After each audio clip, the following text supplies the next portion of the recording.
Hello and welcome to the section of the MATLAB tutor. Here we're going to continue learning how to plot graphs in MATLAB, and in this section we're going to learn how to plot functions.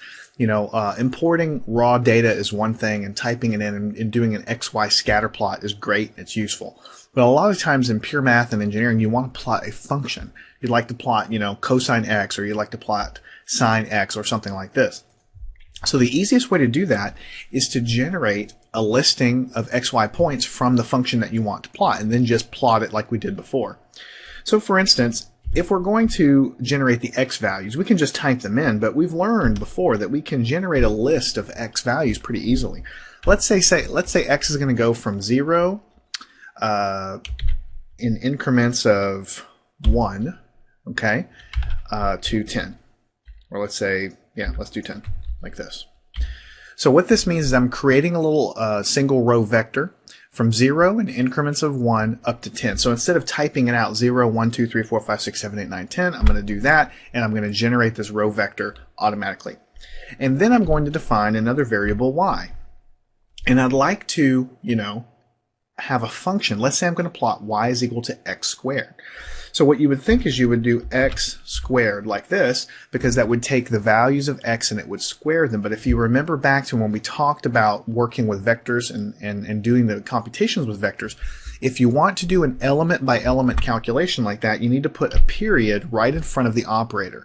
So what you need to do is period and then the exponential right here, the exponent here. And what that tells MATLAB is we're operating on each value of x separately, and we're raising each value to the power of 2.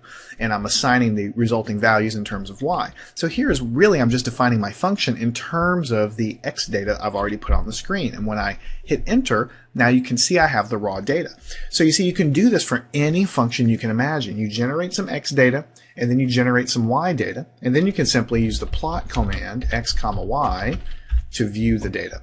And this is roughly what it looks like. All right, so you can see it goes just like a parabola like this. Now if you decide you want to change it a little bit, then all you'd have to do is, let's say you wanted to go and look at some negative values. So go up, up arrow, and up arrow, and up arrow where I've defined my x data.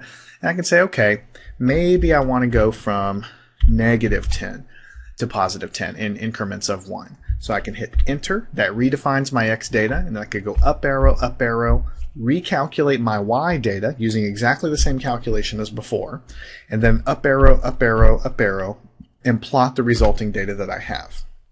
Go back to my graph window, and you can see now the axes have all changed, because now I have the x data going from negative 10 to positive 10, and I have the corresponding y data there as well. All right, so that's super important, and like I said, you can do that for any function, and we can go and insert x axes and y axes and titles and things like this.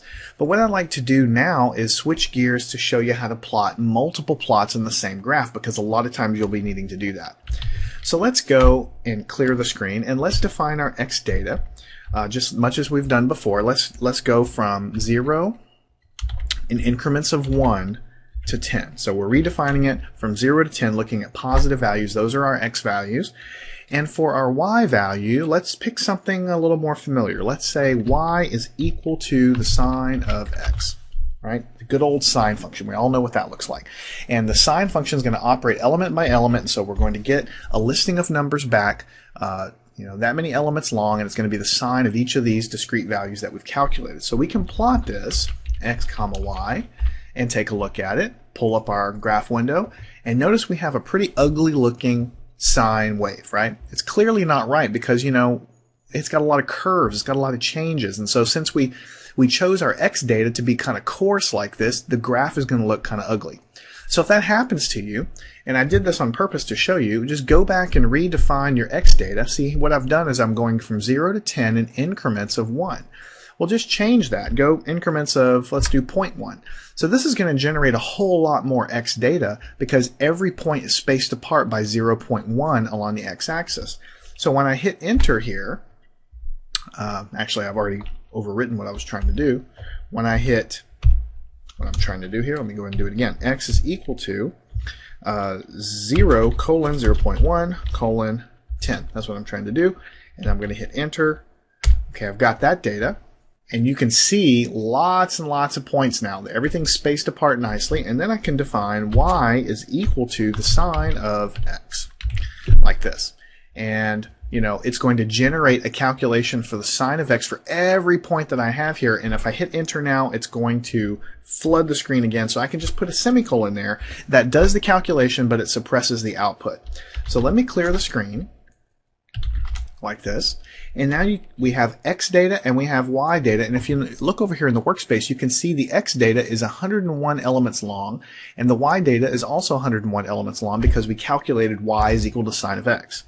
So now we plot x comma y and bring up our plot window that we have here, and we notice our sine wave looks much, much more reasonable. It's still a little bit coarse and bumpy in some areas, but it's pretty darn good. So if you're plotting a function, it's worth your while to go ahead and pick, I mean, it's a computer, it can handle the calculation. So just pick some points that are closely spaced together if you have a function that's changing a lot, right? And you can go in here and hit the trace button and, you know, drag, hit the arrow keys, and you can look at all the points that you've plotted here. So that's the basic idea of plotting in MATLAB. The most essential fundamental way that the program is designed to handle plotting is basically to calculate the raw numbers and to do it. And this is a very manual process. You define x, you define y in terms of a function of x, and then you plot the xy points.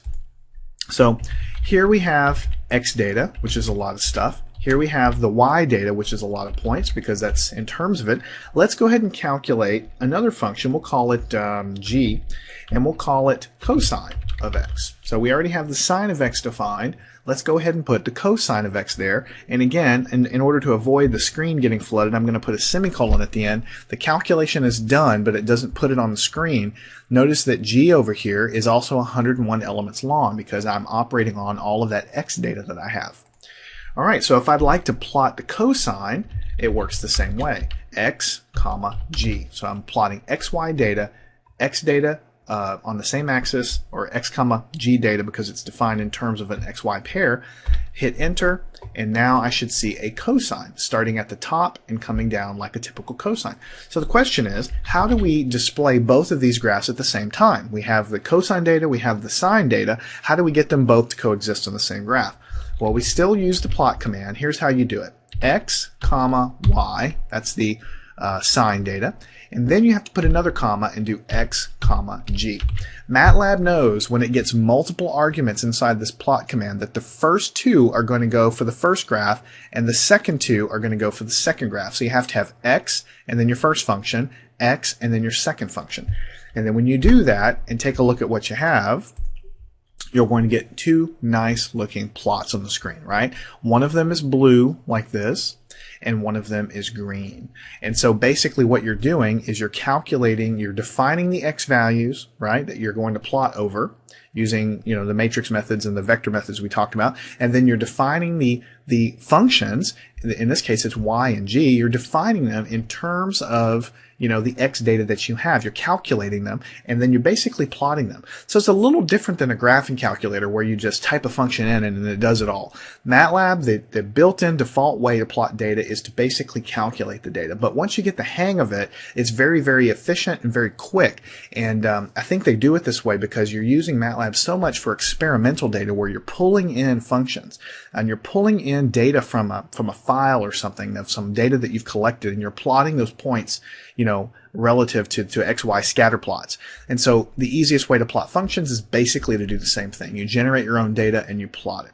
So that's how to plot a function in MATLAB. That's how to plot a pair of functions in MATLAB. Follow me on to the next section where I'll show you how to tweak this graph a little bit, make it a little bit more presentable so that you can kind of distinguish what you're looking at.